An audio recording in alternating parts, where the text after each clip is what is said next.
Hey you! Yes, you, watching this video. Do you want to own a piece of Scribbler? Only not a lock of hair or blood or flesh or anything else that will get you in trouble with the law? Well, now you can, with t-shirts, hoodies, tote bags and mugs featuring Obab Scribbler at her Teespring store. You know you want to. I shall now stop talking in third person and send you on to the video. Be lovely to each other and enjoy the show.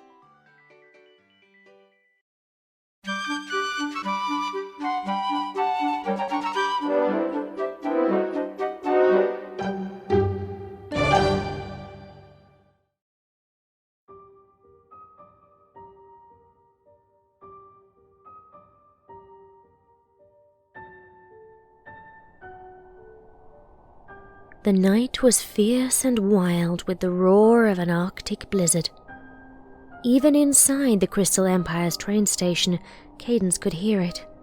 The wind howled against the ice-rimed windows overhead. It battered against the doors to the street, finally snapping one open. Cold and swirling snowflakes spun inside before an attendant in a grey uniform and a square hat could shoulder the door closed. Cadence stared up at the station timetable, a tall board with row on row announcing the evening's arrivals, and next to each one, the same crisp, golden letters.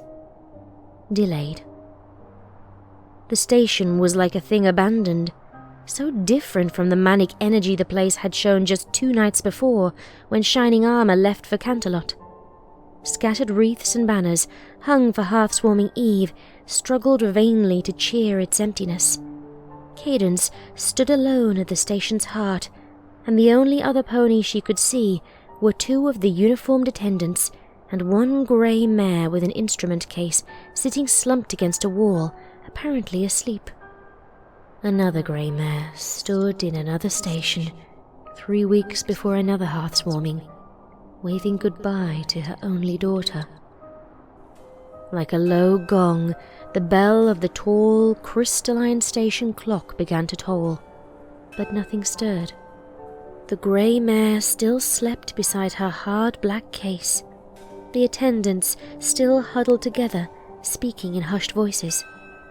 Outside, a lone train occupied the station's tracks. Its windows were cold and dark, and drifts of snow were starting to pile around it. A cough and a puff of misting air brought Cadence's attention around. I'm sorry, Princess. We don't have word yet about when weather service will be restored. The station master mashed his red cap against his chest with one hoof. Is it likely to be soon, do you think? I was expecting guests for Hearthswarming. Her first since coming to the Crystal Empire. Her first since marrying Shining Armour. I don't know, Princess. The Pegasi have been working on the problem all afternoon, but if I may be frank, She gave him a nod. I've never worked with Pegasi before, Your Highness. It wasn't our custom to do so in the days before the restoration, and I can't say I really understand their methods. All they'll tell me is that it takes as long as it takes. The agent glanced at the windows and the storm outside. If you'd like, I can relay any news to you at the castle so you don't have to come all the way down here again. Those hearthwarming stories of yours are nice, but tonight's a bad night to be out in the cold. The cold didn't bother Cadence the way it seemed to bother other ponies. Perhaps an effect of becoming an alicorn that she had been unaware of. But she had no desire to return to the forlorn decorations and harsh echoes of the station if she could avoid it. Yes, I think I would like that, Mr. Feldspar, Your Highness. Ferrucci Feldspar. Cadence gave the stallion her best smile, even if she could not feel the cheer behind it. Thank you, Mr. Feldspar. The station agent dipped his forelegs in a bow and backed away. Cadence still hadn't adjusted to the way these crystal ponies wanted to treat her. It felt alien and uncomfortable, like she held their whole world in her hooves. It felt, she thought with a sudden twinge, like being Celestia. She gave herself a shake and took one last look around the station. No pony had changed the letters in the timetable. No sound broke the stillness but the clop of Feldspar's hooves and the soft snores of the grey mare. She left. Outside the station, the wind tugged at her wings, but visibility was poor, and Cadence had never been a skillful flyer, so she let her legs carry her back to the castle. Night had fallen, and the sky was a twisting maze of black and grey and white as flakes fell all around her. She looked south, wondering where Shining would be. Were Twilight and Spike with him? Were their parents? Had they become stuck in the snowstorm somewhere along the line, or were they still waiting in Canterlot for word that the storm had cleared? The crystal castle loomed before her in the night, its walls like stained diamonds, casting back the shadows of the blizzard. Using her magic, she threw open the doors at the base of one of the voussoirs. The halls of the castle hummed with activity as crystal ponies set out candles and hung the last of the greens. 2 ponies waited for her in the entryway, ignoring the bustle and wearing somber expressions. Cadence did her best to smile at them as she pulled the doors shut behind her. The train from Canterlot is delayed. Hopefully the Pegasi will clear the storm before long. The station agent will be sending updates on their progress as he receives them. The 2 ponies bowed, as Feldspar had done. They remained in that posture, as if expecting something further. Cadence started to wave a hoof at them, but found herself distracted once more by thoughts of shining armor. After a few moments, the 2 ponies rose again and shared a glance. Your Highness, you gave instructions that the feast was to begin at 7. Do you want me to relay a message to the kitchen staff? Let them know that your guests have been delayed? Cadence blinked. The pony who had spoken, a stallion with a silver-coloured mane, watched her with worried eyes. Did she know this pony? The castle seemed to have so many servants. Why did she find it so much harder to learn their names than she had the names of the ponies in Canterlot? The kitchen staff? What had he said? No, I'll go talk to them myself. Both ponies nodded and gave another bow, slipping aside. As Cadence walked through the castle, most of the servants ignored her and continued with their work, occasionally glancing around with a vague look of confusion. The few that noticed her bowed as she passed, and Cadence quickened her steps, seeking out a quieter route to the kitchens. The deference that some ponies showed Cadence still made her uncomfortable. Everywhere she went, wreaths and garlands lined the halls. The decorations were much more festive here than they had been in the station. Hearths-warming was not, strictly speaking, relevant to the ponies of the Crystal Empire. Although the Crystal ponies could trace their descent from the Earth tribe, much as Bat ponies could trace theirs from the Pegasi of old, the Crystal Empire had never been part of Equestria until this last year. Celestia and Luna had intended to annex it into their own kingdom during the consolidation.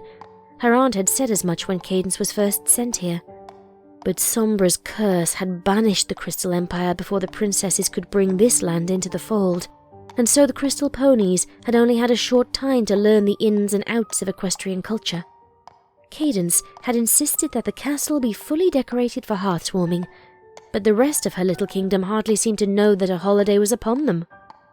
The scent of roasting caramelized oats and hot apple cider filled the air as she neared the kitchen. Ponies trotted through the halls, carrying sacks of flour or serving trays or wood for the castle's cast-iron stoves. Few of them even took notice of her presence. However often she'd visited these kitchens since being acclaimed as Crystal Princess, the cooks and servers never seemed to quite believe she was there among them. She supposed that, in their minds, princesses didn't do such things. Well, Celestia had never been shy about raiding the royal pantries at night, not from what Cadence had seen. The Crystal ponies would just have to learn to live with the princess they had, whatever they might think of her. Coming to the end of a servant's hallway, rather plain after the jubilant decoration she'd seen elsewhere, Cadence pulled open a door and stepped into a thunderstorm. The kitchens of the castle were alive in all the ways the Crystal Empire's train station hadn't been. A vaulted ceiling barely seemed able to contain all the noise in this room. Clanking pots and sizzling vegetables, a roaring mare's voice demanding more orange sauce, the tinkle of shattering glass that told of some pony dropping a platter of champagne flutes, and 100 other sounds blending into a vast cacophony. Cadence stood in the doorway for a moment, letting the atmosphere of the kitchen wash around her and banish some of the loneliness she felt. Shining would get here, she told herself. He'd be late, perhaps, but he'd get home. Home. One of the cooks, a golden-hued stallion, appeared to have noticed her presence. He stood beside one of the large stoves, a saucepan dangling precariously from one hoof as he stared at her. The pan slipped, clattering onto the stove and splashing a thick brown compote onto the stallion and a number of other dishes. He gave a yelp of surprise and jumped back from the stove. A mare with a sandy red mane and a dark crimson coat dashed over, gave Cadence a thin-lipped glare, and set about organizing a small squad of cooks to undo the damage he'd caused. Once the crisis had been dealt with, the red-maned mare marched over to Cadence and gave her the barest hint of a bow. Highness, you really shouldn't be down here. Is there anything we can do for you? Her tone was polite. Barely. Cadence did her best to sound upbeat. I was hoping I could speak to the head chef if it's not too much trouble. It is. We're all busy down here tonight. But I'm his sous chef, so whatever you want to tell him, you can tell me, Highness. Cadence blinked and couldn't help herself from smiling a little. It was a surprisingly pleasant change not to be met with a wall of bows and deference. All right then, could you please let him know that the snowstorm has delayed the trains from Canterlot and that our guest won't be here for a 7 o'clock dinner? What do you mean? The mare's voice cut off as she glanced around the kitchen. Then, in a flurry of hooves, she galloped to one of the few windows in the kitchens. It was fogged over from the steam of cooking and warm bodies, so the mare scrubbed her leg across the window pane to clear it. Cadence saw her slump a little as she stared out into the swirling darkness. Cadence began to walk towards the sous chef, but the mare paused at the window for only a heartbeat before dashing into the maelstrom of the kitchen. Cadence watched with wonder as the sous chef managed to avoid knocking into any of the cooks and servants who bustled everywhere. After a moment, the mare was lost from sight, but before long she was hurrying through the throng and back toward Cadence with a tall, bespectacled stallion she recognized. Mr. Umber? Out of respect, Cadence tried to call all her ponies by their family names, but the castle's head chef was particularly insistent about it, claiming that his first name was entirely improper for a pony of his talents. Mr. Umber, I was hoping, to speak with you. The head chef pulled to a stop in front of her, giving a low bow that, this time, the sous chef matched. Your Highness, I am most sorry to hear of the delay of your most honored guests. May I offer to you my deepest condolences in this, your time of... Of course, Mr. Umber. I just want to know if we can postpone the feast until they get here. Cadence always tried to have a smile and a kind word for her crystal ponies, but the chef's habit of rambling could try a pony's patience even on the best of days. Which was what today should be, she reminded herself. And Umber did make the most delicious crystalberry tarts. Then, if I might ask, your Highness, at what hour should we anticipate the arrival of your most honored guests? A small frown crept onto Cadence's face. I'm not sure. I don't know when the weather Pegasi will get the storm squared away. Is that a problem? Umber gave a nervous whinny. Of course not, your Highness. We live to serve. Only, some of the dishes we have prepared for you and your guests, not the crudité, obviously, but we have made for you a number of amuse-bouches in both the chivalric and the cavalic traditions, many of which involve rather temperamental coulis. These are all very particular, and it may prove difficult for us to keep them fresh for more than, perhaps the time it takes for one to, Cadence shot a sidelong look at the crimson-coated mare, and Celestia, bless her, the sous chef laid a hoof on Umber's withers and silenced him. What Chef means to say, Princess, is that you've got about 2 hours. We can keep the food fresh that long, but most of the baking and frying is already done. Past 9 o'clock? Well, it'll be fit to eat, sure, but it won't be fit to serve to guests. 2 hours. Okay. Cadence found herself looking toward the window the sous chef had scrubbed clear. Watching the snow swirl through the night, she felt the loneliness start to creep in again. She hated that loneliness. She hated... 2 hours.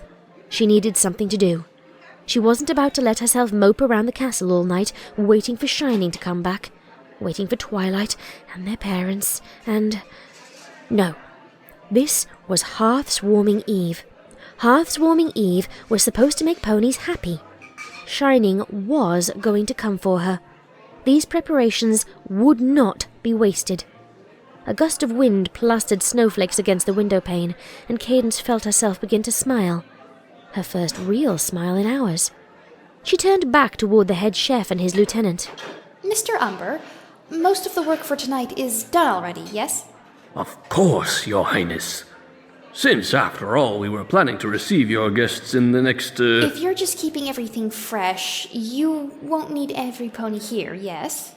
All of my undercooks are invaluable, Your Highness. And of course I can find work for each and everyone to do, to make your feast. Yes or no, Umber? Yes, Your Highness. Strictly speaking, that task will require fewer ponies. Well, if they were going to treat her like Celestia, maybe she could make use of that. Something about her expression must have changed.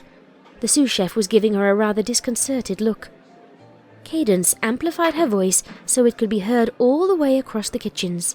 I need some volunteers for the next hour or two. There's something I want to do.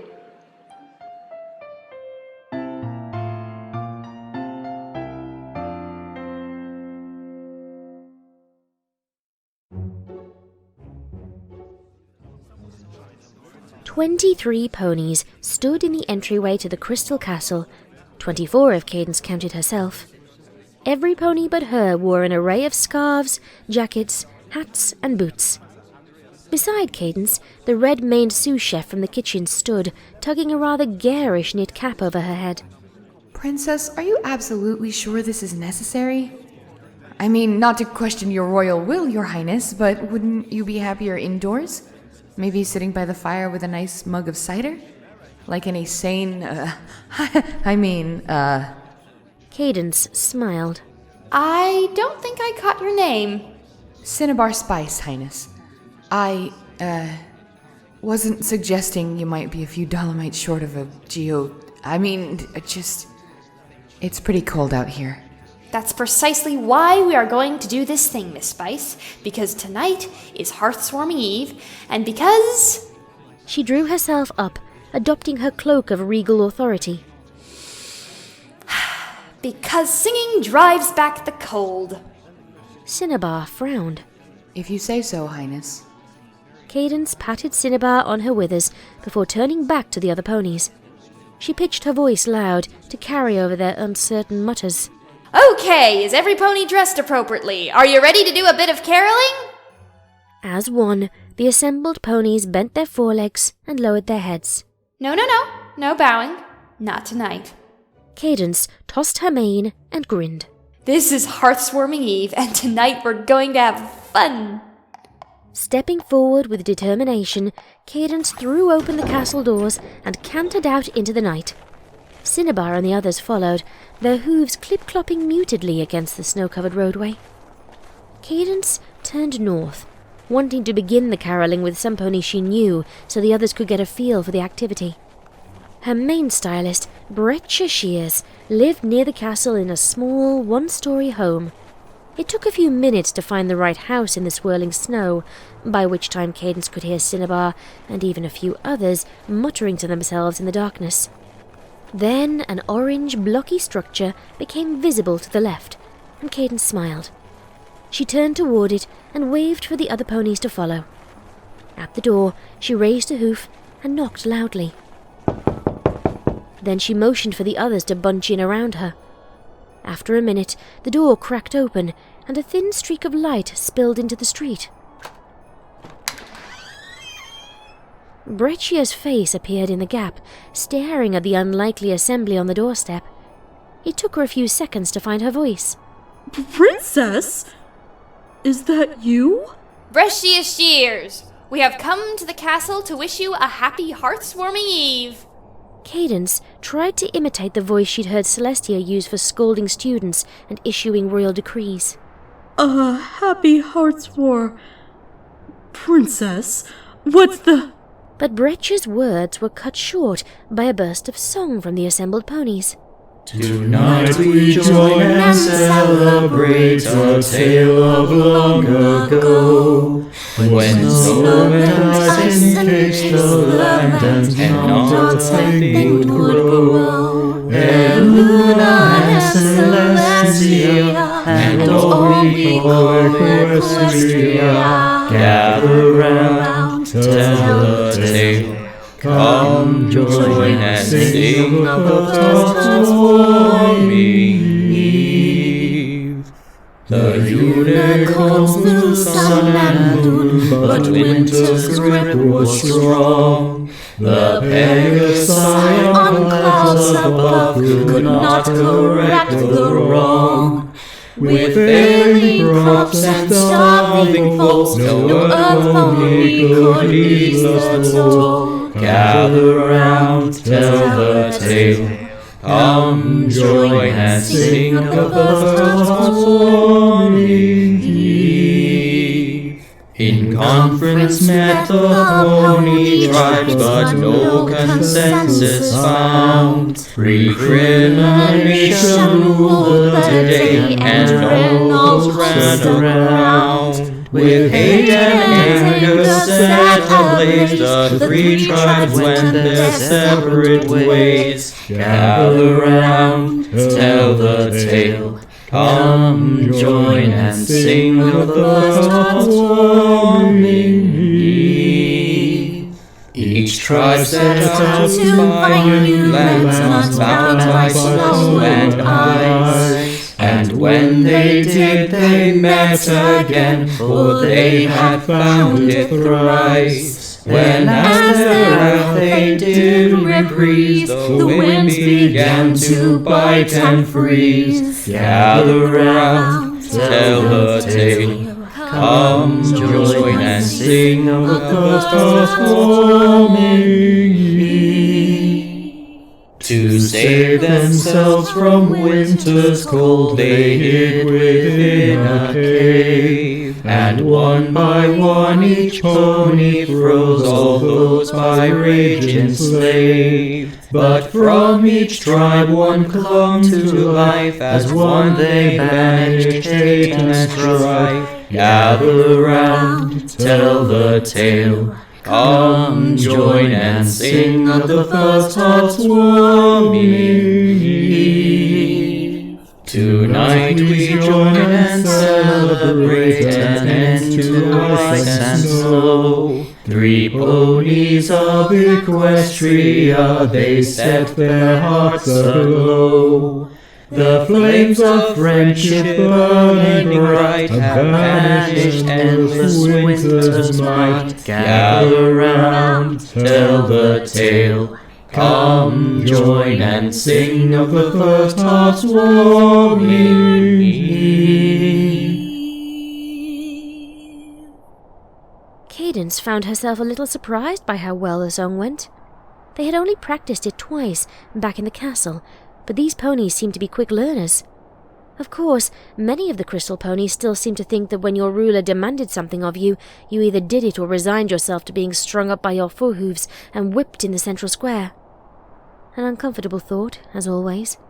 She was only a princess because of her capacity for love, and yet so many of these crystal ponies seemed to regard her with fear. Maybe she could do a little to change that tonight. By the time they finished the 6th verse, the door to Breccia's house was open wide, and a colt and filly stood flanking her, all three wearing broad smiles. Snow swirled through the doorway and into their house, but no pony seemed to mind. That was wonderful, Princess. But I'm sorry. Why did you say you were here? Her gratitude made Cadence's heart sing. Shining may be late in arriving, but at least Cadence had been able to brighten some pony else's night. Tonight is Hearthwarming Eve, Breccia.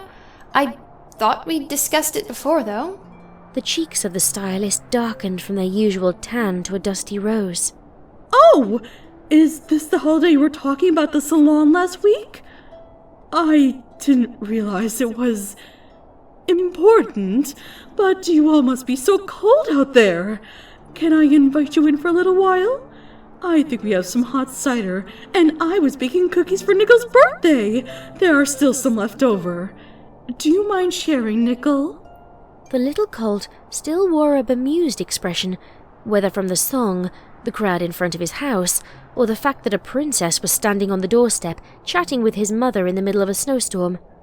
He shook his head mutely. Cinnabar stepped forward. Oh, that sounds wonderful.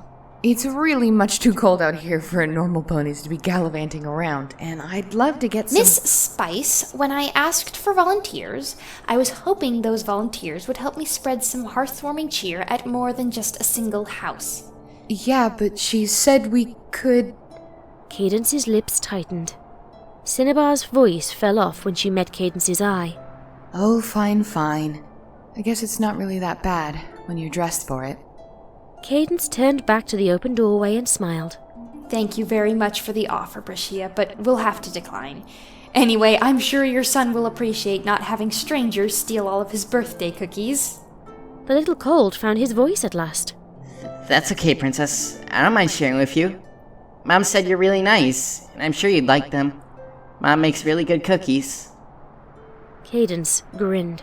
Oh, that's so kind of you, Nickel, but we really do have to be going. Anyway, I'm sure every pony will start to warm up a little if we get back to walking. But I do hope you have a very happy birthday. The little family all chorused their thanks, and, feeling quite a bit happier than at any other time since leaving the train station, Cadence turned and led her troop of singers back into the blowing snow. The home of the librarian Twilight had introduced to Cadence was just a few houses down the street, and so she led her party in that direction. The librarian, whose name Cadence found she couldn't remember, lived alone. It took a few knocks to bring her to the door, and when she finally opened it, Cadence saw that she was wearing a nightgown. Much like Breccia, the librarian was taken aback by the crowd on her doorstep. But when Cadence mentioned Hearthwarming Eve to the old mare, her eyes lit up and she began telling Cadence about how much fun she'd had decorating for the holiday and explaining it to any pony who stopped by the library. It took nearly a minute and a half before she calmed enough to allow Cadence and the castle ponies to sing their song for her. In the time they spent caroling, however, they only met 2 other ponies who were aware of the holiday. Every pony was very pleased by the performance, but word about hearthwarming hadn't gotten around as much as Cadence would have liked. And although the ponies accompanying her began to get into the spirit of caroling as they walked through the snowy streets from one house to the next, Cadence felt her own enthusiasm waning. She'd only had time to teach the castle ponies one song, which was quickly growing repetitive in her ears. This was nothing like the music-filled nights she'd spent with her parents, growing up in Hollow Shades. The image of the grey mare sleeping beside her cello bubbled into Cadence's mind, and she shook her head to clear it away. One bright spot throughout her frustration, though, was Cinnabar Spice. The young sous chef never quite stopped complaining about the cold, but as they moved from house to house, Cadence often caught a glimpse of her smiling, and she was among the most enthusiastic singers in the group. But Cadence could only hold her loneliness at bay for so long. Eventually, it drove her back to the castle. She had to know whether the Cloudsdale weather team had managed to clear up the storm enough for the rail travel to resume. When they returned, she found a messenger in the uniform of the Equestrian Rail Service waiting for her. He looked as if he must have just arrived, meaning he looked slightly less wind-tossed and snow-maned than she and her companions. But the cheer of caroling had brightened their spirits, even amidst the snowstorm, and so the messenger looked much the worse, despite having had the better of the blizzard. Cadence felt her chest tighten seeing him, but she tried to maintain her composure. She turned to her travelling choir, thanked them for their singing, and released them back to their duties in the kitchens. They all left, chattering together about the snow and the cold and the fun they'd had. But at the archway into the castle, Cinnabar stopped for a moment to watch her. Do you have any news from the station? Cadence asked, approaching the uniformed stallion. Not really, Your Highness. But Mr. Felspar said that you'd probably want an update anyway. The stallion dropped his gaze to the floor. Cadence felt a lump forming in her throat. So, the weather team hasn't managed to get the storm under control yet? No, Your Highness. Not yet, anyway. And do you know whether they're close? Maybe? I mean, Mr. Felspar just said I should tell you that they weren't done yet, Your Highness. I really can't say any more than that. Cadence sighed. Well, there was the feast gone, and no help for it. She caught the stallion taking nervous glances at the doors leading outside, and realized that he must not be anxious to venture back out into the storm. She gave him a smile she didn't feel, and did her best to warm her voice. I appreciate the update in any case. If you'd like, you can stay here a little while before returning to the station. I'm sure Mr. Feldspar won't mind. There can't be much for you to do tonight. No, Your Highness. Not really. Yes, that'd be great if I could stay here for a bit. It's really cold out there, and... Cadence felt a wave of tiredness wash through her. It would still be hours before Shining and Twilight and the others arrived. Hours at best. Her shoulders slumped, and she had to struggle to hear the rest of what the rail stallion said. When he was done, Cadence turned toward the archway and, thankfully, Cinnabar was still there. Miss Spice, could you please take our guest down to the kitchens and see to it that he receives something warming before he goes back out into the snow? There should be a number of dishes. You can offer him now, I expect. The sous chef frowned for a moment, then turned and called over her shoulder. I see you hiding behind that sculpture, Soapstone. Well, come on out here then. You heard the princess. We've got a guest, so show him the kitchen and give him some of the hot cider I made for tonight. Ought to warm him right up. A few seconds later, a young white mare, not any pony Cadence knew, and certainly not any of the ponies who had gone out caroling, hurried out from the arch beside Cinnabar and gave Cadence a hurried bow. Soapstone glanced over her shoulder, saw that Cinnabar was still frowning at her, and then bowed to the stallion as well. His cheeks reddened at this, but the stallion was quick to follow her when Soapstone led the way into the castle. Cinnabar was still standing in the archway, giving Cadence the oddest look. Her eyes were narrowed, and her lips puckered a little. The expression made Cadence uncomfortable. Well, it looks like you aren't going to get your feast, Highness. Cinnabar glanced down the hallway that had led to the kitchens, and then moved back into the entryway. Yes, Miss Spice, you and Mr. Umber made that very clear. For the first time, Cadence noticed that the bustle of servants was gone now. They must have finished decorating this part of the castle and moved on to another. Why did she feel a sudden urge to preen her feathers? Cinnabar trotted a circle around Cadence, peering left and right as if searching for something. Then she nodded to herself and stopped a few feet off. I might, have an idea, Your Highness. It's not gonna help you, but it'll help some pony. Cadence had to turn to face the sous chef, who was still casting a skittish glance around the room. Miss Spice, is something wrong? The sound of Cadence's voice made Cinnabar jump a little. No, I just don't want... She took a deep breath. Your Highness, I've got a brother named Larimar. He runs well, I guess you'd call it an orphanage. I was wondering if we could bring some of the food to him? For the first time in an hour, Cadence felt her heart throwing back the cold. She grinned like a filly. Oh, that's a wonderful idea! Miss Spice, why didn't you mention it before?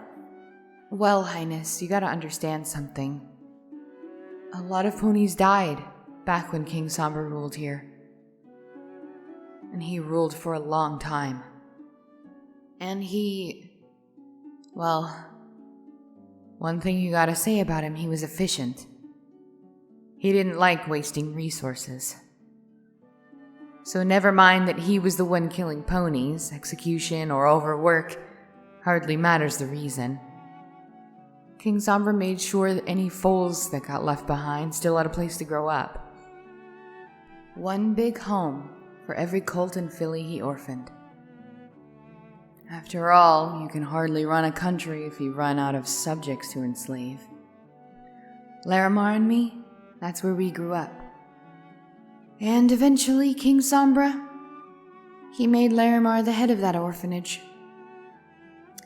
Larimar and me, we've always been good at organizing things. Cadence frowned. Miss Spice, that still doesn't explain why... I'm getting to that. Cinnabar muttered something that was too quiet for Cadence to understand. You see, ponies don't much like Larimar. Sure, orphans need looking after, they all know that. Well, most of them know that. There's a few that think the ponies Sombra killed must have deserved it, since they couldn't learn to keep their heads down and be sensible. And some of them seem to think the foals are just as much to blame as their parents. But Larimar, anyway, he got picked out to look after those foals by King Sombra himself. And a lot of folks think that must make him a bad pony. A lot of folks. A spark stirred to life in Cadence. Oh, that's nonsense. Taking care of foals doesn't mean he actually supported... what was happening. Well, see, that's the thing. When I say Larimar was responsible for him, I don't just mean he was responsible for keeping them fed and clothed. He was responsible for how they grew up, and for making sure King Sombra could get some use out of them. He was responsible for their education, too. And he had a hoof in deciding what happened to them once they were old enough to leave. At that moment, a part of Cadence hated Celestia for sending her here. Another part, a bigger part, just prayed that she could be what these ponies required her to be. So I was thinking, Highness, life was never very good for the foals at the orphanage, and things haven't gotten much better for them since you got rid of Sombra. I'm sure Larimar could really use some extra food. And even if it's not at its freshest, this would probably make for one of the best meals those kids get all year. If you're okay with it, I thought maybe we could pack up some of what we made for tonight, and I'll just grab a cart and run it over there. And no pony has to know anything about it. The spark burned brighter in Cadence. No? Cinnabar's face fell. I'm sorry, Your Highness. Sometimes I have a hard time forgiving him too, and he's my own brother. I just thought... That spark blazed like the sun. Cadence strode toward the archway and the hall to the kitchens. No, Cinnabar, I'm not going to let you go sneaking around on Hearthswarming Eve. I said I wanted a feast tonight, and by Celestia, I'm going to have one. Now move your rump.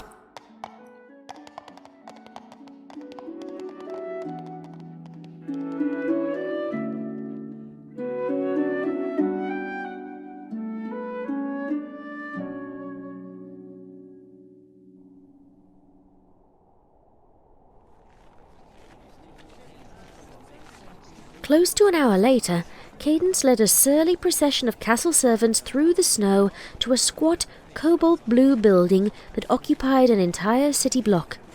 Every pony but her was bundled hocked ahead in thick woolens, and many of them still looked uncomfortable with the cold. Of the ponies who had accompanied her caroling, only Cinnabar was here. Cadence hadn't requested volunteers this time, and she'd been particular about choosing new faces. The ponies with her all carried blanket-covered panniers. Some pony must have seen the procession approaching, because the large oak double doors swung open as they approached, and a sky-blue stallion strode out. He wore a tweed scarf, but made no other concessions to the storm. It was hard to make out his expression through the blowing snow, but for a moment Cadence thought he looked angry. Cinnabar galloped forward to meet the stallion. Her pannier jostled as she ran, and the covering blanket fell back to reveal still steaming bread from the castle ovens. She stopped beside the stallion, and the two exchanged tense greetings while Cinnabar set the blanket back in place to keep the snow off the fresh loaves. With the two ponies standing side by side, Cadence could see the resemblance, a certain slant to their shoulders, a shared roundness in their muzzles. Cadence raised a hoof to hold the servants behind her, which prompted another round of grumbles. I don't know what you're playing at here, Cinnabar, but I expected you of all ponies to know better. Larimar, I don't understand why you're being so intransigent right now. You cannot just spring this sort of thing on us at this time of night without any sort of warning. The princess is here with the food. And the weather. I can't understand what cold-cursed idea possessed you to traipse all the way out here without checking it was fine first. Larimar and Cinnabar looked to be arguing now. Cadence frowned and walked forward to meet them, priming her horn for a judicious application of love should the need arise. Hearthwarming was no time for brothers and sisters to be arguing with each other. If you just let me explain... We just can't, Cinnabar. I'm sorry, but we put them all to bed at 9. That's barely 20 minutes from now. You know how important the rules are for keeping discipline. Larimar, I swear, if you quote the rules to me one more time, I'll... Ah, Miss Spice. I assume this must be the brother you were telling me about. Cadence said brightly as she joined them. Cinnabar shot a warning glance at her brother. Yes, Highness. We were just discussing your plans for We can't do it, Your Highness. Not so late at night. It's just not proper for the little ones to eat this late. I know that's not what you want to hear, but that's the way it is. Why did every pony want to make tonight harder than it already was? And you do not make exceptions even for holidays? Of course, I understand completely. Cadence forced herself to smile at the stallion. Holidays? What do you mean, holidays? I tried to tell you, didn't I? Cinnabar hissed. The princess wanted to celebrate Hearthwarming Eve, and I know that you don't really understand what that means, but no. You didn't want to hear about Hearthwarming Eve. You just wanted... Now, Miss Spice, we can hardly fault your brother for not knowing the occasion any better than the rest of my subjects. Cadence clung to her plastic smile, but her horn began to grow a little brighter. But surely he'll at least let us drop off the dishes we've prepared for tonight. I'm sure he'll find use for them, even if they have gone off a bit by tomorrow morning. And before Larimar could say a word, Cadence motioned the castle servants ahead once more. Thankfully, this seemed to bring the argument to an end, as Larimar stared for a moment, dumbfounded, at the procession winding its way into the orphanage against his express wishes. Cadence caught a grin on Cinnabar's face and felt her own good humour start to return. But we don't have anywhere to... Princess, you can't just... Cadence ignored him. Come, Miss Spice. Let's help your brother get these foodstuffs squared away. Cadence trotted back to the line of servants, Cinnabar following close behind. As she approached the building, Cadence looked up and saw the faces of colts and fillies peering out from second-story windows, watching the curious gathering in the street. She smiled and waved to them. Many of the children waved back, but many others vanished. In the doorway, Larimar was trying to politely turn away the servants, but he was having a very hard time of it. I'm sorry, I don't know what you've all been told, but you can't all come in here. Oh, not at all that, and... there's no room for all of you, and Certainly no room to fit all this food in there, and... Oh, fine, you can leave some of it, but please, you can't all pack yourself away in there. It would be best for you to just go back to the castle where it's warm. Think about the weather at the time. The children are trying to sleep, it'll be too noisy, it just won't work. You have to understand, it's just not the right time for it. A few of them watched him with distaste, and none of the servants were eager to spend a moment more outside in the snow than they had to. Cadence and Cinnabar each gave Larimar a smile and slipped around the edge of a clump of servants to get inside. The building's interior seemed surprisingly well appointed for an orphanage. Not that Cadence had much experience with such places. Again, the image of the grey mare floated through her mind, but she forced it down. Framed paintings decorated the entryway, all of them landscapes showing summer in the Crystal Empire. There was a clatter of hooves and the sound of a commotion up above, and then a haggard-looking amber mare was forced down the steps by a surging tide of foals. Bevelstrada, you put that down this instant! Presume, stop shoving! By all the faults and fissures, what has gotten into you children? You think... It's the princess! The princess came here to see us! Gasped a little purple filly, her forehooves on the staircase banister. And then the wave of colts and fillies crashed down the stairs, leaving the mare in their wake. Cadence was momentarily overwhelmed. She had no experience of dealing with crowds like this, certainly not crowds of foals.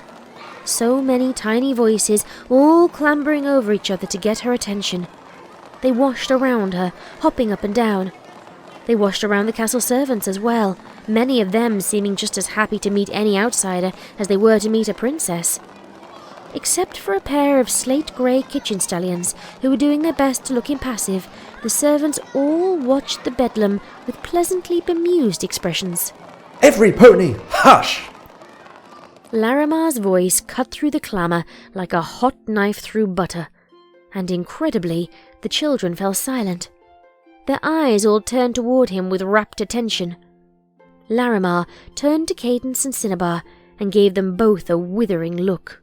Didn't I say this would be trouble? I think I did. Try to, anyway, before you two went tearing off and... He sighed, deflating. Well, it's too late now. Even if we send them back to their rooms, they'll probably stay up all night chit-chatting. Is that so, my little ponies? He surveyed the crowd of foals, which had grown still larger as the stragglers made their way down the stairs. Yes, Mr. Larimar. A hint of a smile crept onto Larimar's face. And there you have it, Princess. A perfectly good night's sleep ruined. And all for what? He slipped a hoof into the pannier of a servant standing beside him and scooped out a small, round pastry. He gave it a long, dramatic look, and then took a large bite out of it. Crystalberry tarts. All right, you know where the dining room is, every pony. I guess there'll be treats before bed tonight, since it's, what did you call tonight, Your Highness? It took Cadence a moment to register the question, so surprised was she by Larimar's sudden performance. Oh, Hearthswarming Eve, Mr. Larimar. Hearthswarming Eve, my little ponies. Hear that? Special occasion tonight, so you'd best enjoy it, and don't plan on staying up late tomorrow. Just tonight, on account of the princess. Now off to the dining room with you. Yeah! The little ponies cheered, and with a surprising amount of order, they filed down the hallway to the right of the stairs. As the entryway began to clear out, Larimar stepped close and lowered his voice. I assume it will be just tonight, Your Highness. Begging your pardon, but these kids are hard enough to manage at the best of times. Coal and Iron, I'm glad to have you ruling us instead of that thrice-damned monster of a unicorn. But just because I like you doesn't mean I want you interfering in my job any more than he did. Cadence blinked, and then turned to look at Cinnabar, who still stood beside her. The sous chef wore a wry smile. I did say we both had a talent for organizing things, Highness. Speaking of which... The castle servants were still milling in the entryway. They had all made it inside, and the door to the orphanage was shut against the cold now, But with Larimar's colts and fillies making an organised procession toward the dining room, it was the servants who looked like an unruly mob. Cinnabar gave a shrill whistle, cutting through the stamp of hooves and the soft rumble of chattering voices. The servants all turned to face her. Kitchens are down the hall to the left, every pony. It'll be a bit tight in there, so I want Limestone Zest and the rest of the bakery crew in there first. Then salads and flour dishes. Any pony who's got a soup or a root and tuber dish, make room for the others. Those'll keep best, so we can leave them for tomorrow. A dark emerald pony glanced over their shoulder at their panniers and then raised a hoof. Question, Tourmaline? Yes, ma'am. What about desserts? Cinnabar shot a questioning look at Larimar, who shook his head emphatically. Not tonight. Not unless you demand it, Princess. We'll save the desserts for tomorrow, assuming they'll keep. Will they?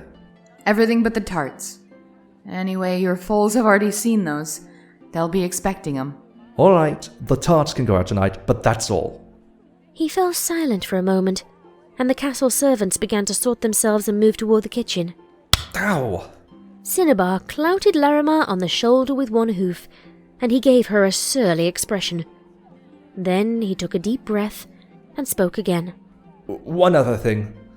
I'm not very good at, thank you, every pony. It's been a long time since the foals have gotten a treat like this. Tonight's going to be a real pain in the flank for me and the staff, and it would have been nice if some pony had let us know about this coal-cursed idea before time. Cinnabar gave him another whack. But thank you. Several of the servants smiled at that. Most were busy making their way toward the kitchens, but a few hung back to speak with Larimar.